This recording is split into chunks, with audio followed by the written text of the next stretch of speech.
Imagine waking up and everything just flows. The air feels light, and life?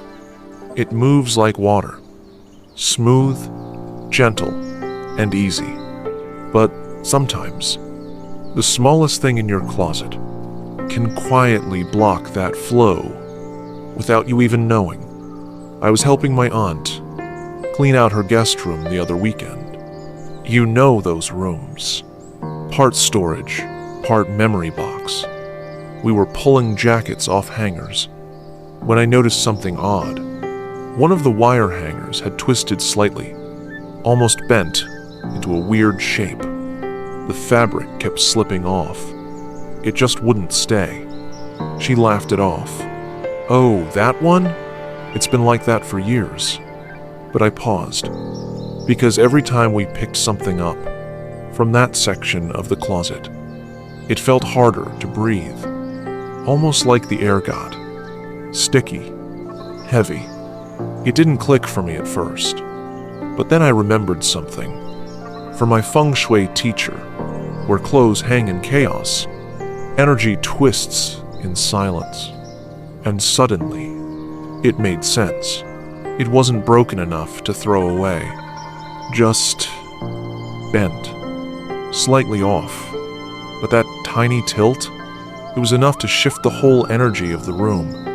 See, I used to think a hanger was just a hanger, but Feng Shui, it doesn't care how useful something is.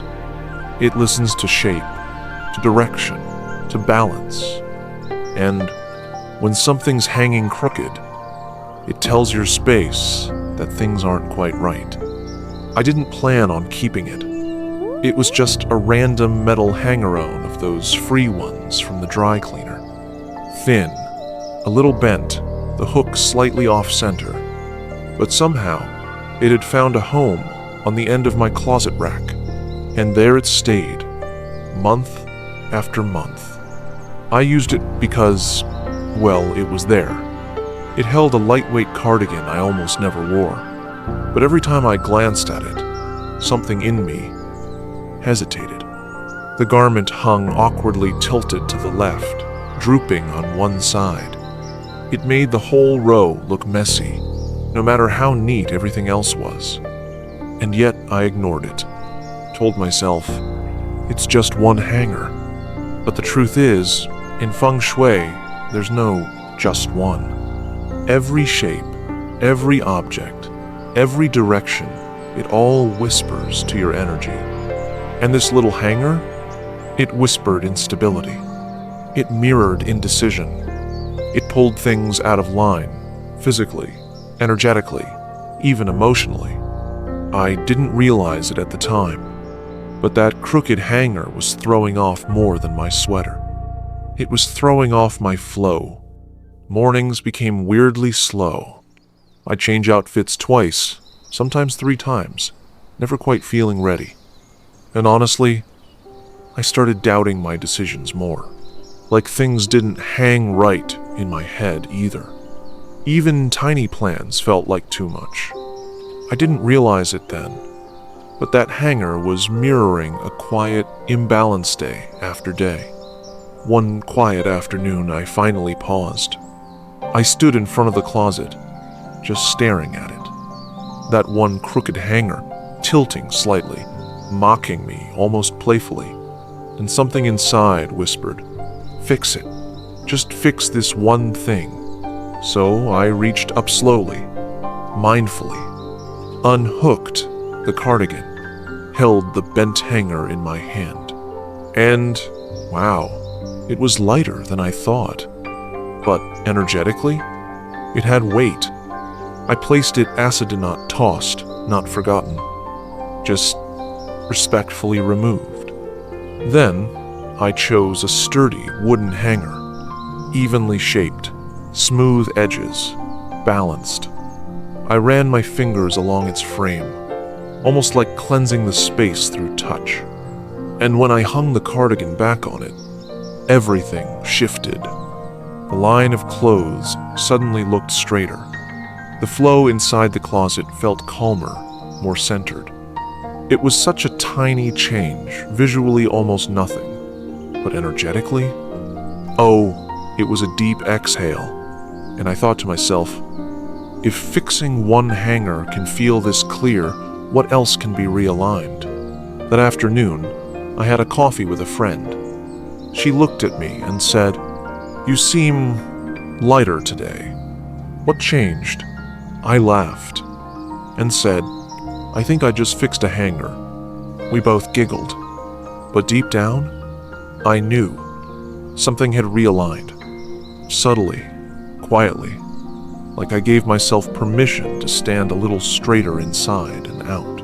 And after that moment, it was so subtle at first, but I noticed. Every time I opened that closet door, the air felt cleaner. No more lopsided hangers pulling my eye. No more weird little hesitation when picking clothes. It was smooth, almost satisfying. And then, oddly enough, I started finishing my to-do lists faster. Emails didn't sit unread for days. Conversations flowed more naturally, and I stopped snapping at small things. It's like the energy in my room and in me had realigned. There was this gentle steadiness, like something invisible had clicked back into place. It didn't scream for attention. It just worked. Even my mornings felt less scrambled. I could get dressed without sighing, without shuffling through a pile of maybe-laters. It was such a small act fixing a hanger, but oh my, it opened up a quiet kind of harmony that spread room by room. A space out of line creates a life out of sync. But hey, what if it's not just the hanger? What if it's the spot you keep hanging them on? If you've ever walked into a room and felt something was just off, maybe this is why. Stay with me till the end, because I'll show you how even a bent hanger could be warping your flow in ways you didn't expect. And hey, if this resonates with you, drop a comment below. I'd love to hear what tiny thing in your home just doesn't feel right.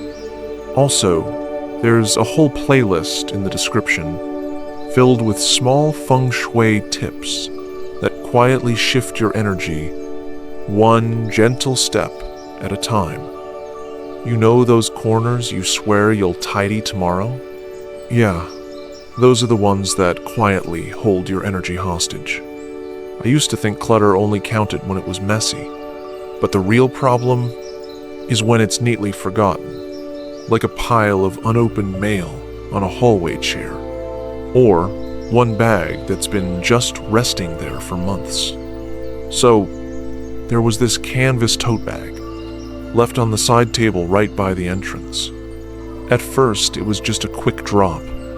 Groceries, maybe. Then a return I meant to take back to the store. And later some receipts, coupons, a scarf. I told myself I'd get to it this weekend. But weekends came and went, and the bag just stayed, day after day. It became part of the room, but energetically? Oh, it was holding stuck tasks, forgotten errands, delayed choices.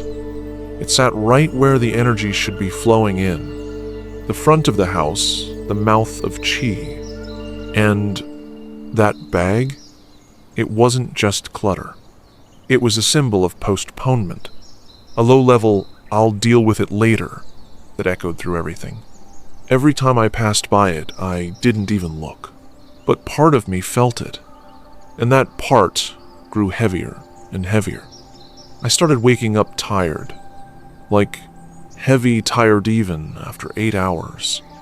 I'd drink my coffee and still feel foggy, like there was something weighing on my shoulders I couldn't name.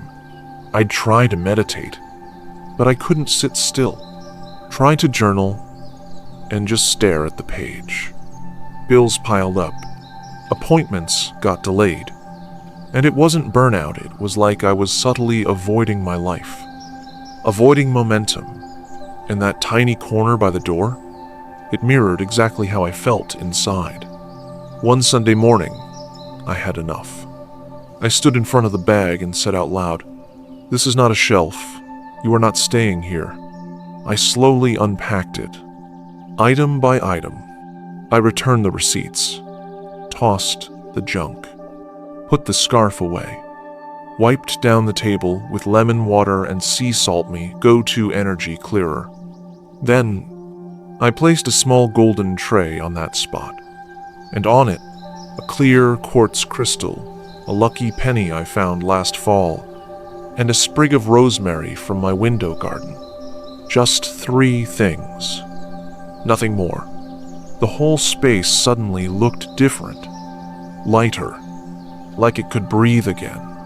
That night, I didn't even do anything special. No journaling, no manifestation, no ritual. I just made dinner, lit a candle, and felt this unexpected ease settle into the space. When I sat on the couch, I looked toward the entryway and, for the first time in months, it didn't nag at me. It didn't whisper unfinished. It just sat there, quiet, clean, done. And that silence felt like an invitation. I picked up my laptop, finally started the project I had been putting off.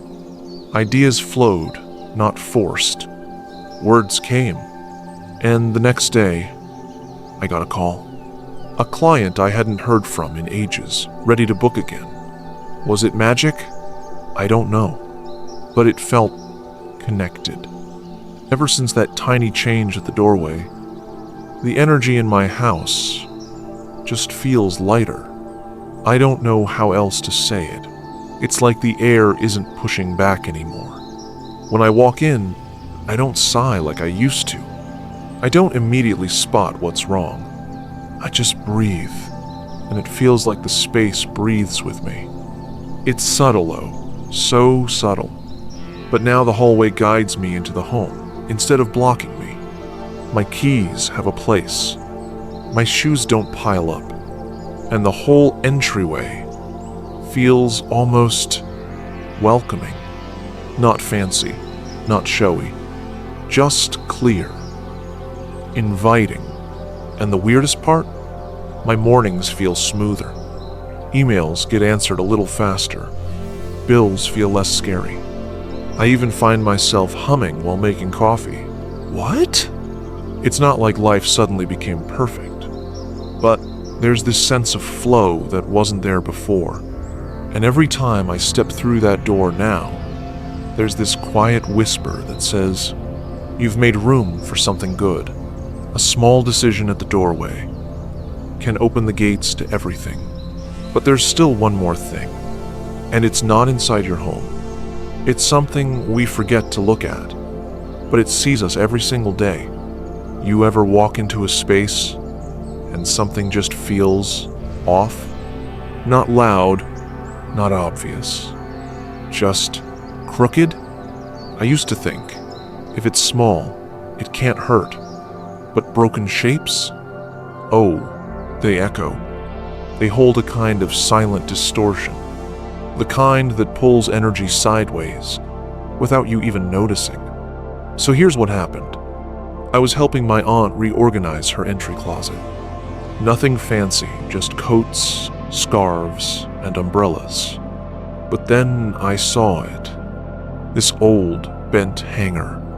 Not just worn down, it was snapped at one side, barely holding together. And weirdly, it wasn't alone. There were like 4 or 5 of them, all different shapes, all slightly broken. Some with twisted necks, some with warped arms. And for months they'd been holding jackets, coats, even her nicest shawl. Every time someone walked in, they'd hang their stuff on a broken foundation. I know it sounds small, but in Fengshui, these shapes aren't neutral. They speak, and what they were saying was, nothing fits, nothing holds. Everything is off balance. These broken forms were literally distorting the energy flow at the door, the very place where new opportunities enter. It was like welcoming luck into a wonky handshake. The coat closet gave off a weird vibe every time. Not chaotic, just misaligned. Visitors would fumble with hangers. Some jackets slid off, others got stuck. Even the sound it made, the creak of metal, the scrape of wire, felt wrong, and somehow that tiny closet made the whole entrance feel heavy, like the house was clenching its shoulders, like it was waiting for something to go wrong. So I gently took each broken hanger down, one by one. Some of them were tangled, some were rusted. Honestly, it felt a little sad, like saying goodbye to old versions of stability. But oh, what a release. We replaced them with just 6 wooden hangers. Solid, smooth, warm to the touch, all facing the same way. And I added a lavender sachet in the corner, just a small touch. But it smelled like freshness, like something had just cleared. That tiny shift, it instantly made the closet feel calmer. Everything hung evenly, no warping, no tension. And the door, it opened wider, quieter, like the house could finally exhale. Later that week, my aunt called me. She said, "You won't believe this, but my son got that job interview, out of the blue." And then she paused. "But more than that, I feel lighter, like I'm not carrying things the wrong way anymore." We laughed, but in that laugh, there was relief. Something had shifted, not just the space, but her whole energy. The hallway felt brighter, like visibly brighter, though we didn't change any light bulbs. The coats stopped slipping. The air didn't feel so tense. And my aunt, she started going out more confident, more open. Even guests noticed. One friend said, "Your house feels different, like it's welcoming me again." That's when I knew. It wasn't just about hangers. It was about holding things right. Starting from the doorway in. Fix the shape, and flow finds its way back. There's still one last thing, though, and it's the one spot people never think to check. Let's go there. 1. Gently retire the broken ones. If there's a hanger that's cracked, bent, or just tired, it's time to let it go. Don't rush hold it for a second. Notice the feeling. That's not just a piece of plastic or metal. It's been holding onto the shape of your energy sometimes, even your stress. Replace it with something softer. Wooden ones with a smooth finish work beautifully. That little shift feels good already. 2. Line them all in one direction. You might think, does it really matter? But when all the hangers point the same way, something clicks. Your clothes look calmer. The space feels cleaner. There's an unspoken message in the symmetry. I'm moving forward. I know where I'm going. And wow, just that one habit can gently push your whole day into clarity. 3. Infuse your closet with a quiet blessing. It could be a small muslin pouch with lavender, or a drop of cedarwood oil on a ribbon, or even a tiny coin tied behind the closet door. Something intentional. Something that, every time you open that space, makes you breathe out and smile. It's not about sentence, about memory. You're telling your space, you support me now. Sometimes, it's not the clutter. It's not the missing socks. It's not even the pile of laundry you've been avoiding. It's something simpler, more silent, like a broken hanger just hanging there. Lopsided, ignored, quietly pulling the balance off center. And once you spot it, you can't unsee it, because it's never just about the object. It's about the signal it sends every single day. So if this little moment made something click inside you, leave a comment below. What's one tiny thing in your home you've been overlooking? And when you're ready, check the playlist in the description. We've been walking through hidden feng shui shifts, and trust me, the next one will surprise you. You don't need a new house, just a new flow. And it starts here,